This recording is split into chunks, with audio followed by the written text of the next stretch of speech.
So we're going to take a look at the water shader that I did for Ether, and this is the original version of the water we had. Basically there's no ripples, well there's some waves in the water, but nothing that kind of gives a sense of relief or nothing that actually, gives shape to the water. So we kind of needed to change that, and we've got some foam integration and the water's hand painted and close to the Ether style, but it's not right as of yet. So this is something we obviously needed to change. So the way I started doing that was looking into how to hand paint a normal map, and after a few tries I came up with a solution of using Corel Painter.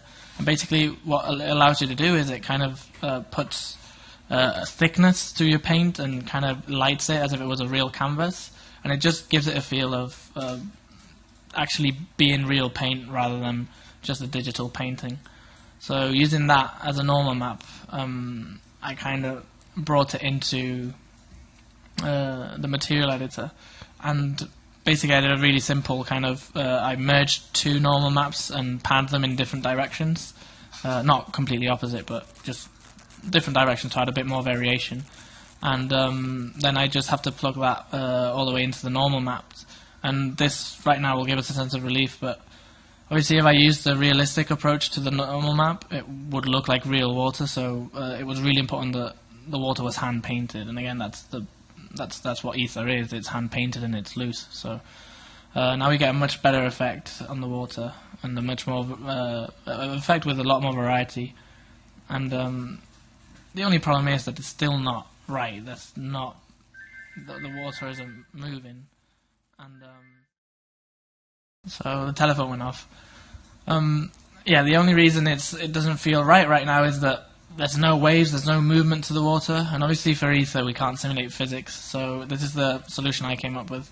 Basically I'm using a sine wave, researching into wave patterns and stuff like that. I kind of found a more mathematical way of organizing waves, so using the sine seemed like a perfect idea. And obviously if I panned those mathematical waves, it would work just like real waves. Then I just combined it with another set that are kind of more diagonal to again give more variation to the sea, and I just have to plug that into world position offset. The way that world position offset works is it basically whatever is white gets pushed up in the z vector, and then whatever's black gets pushed down, so it kind of gives this, as the waves pan it's going to kind of give this wave effect.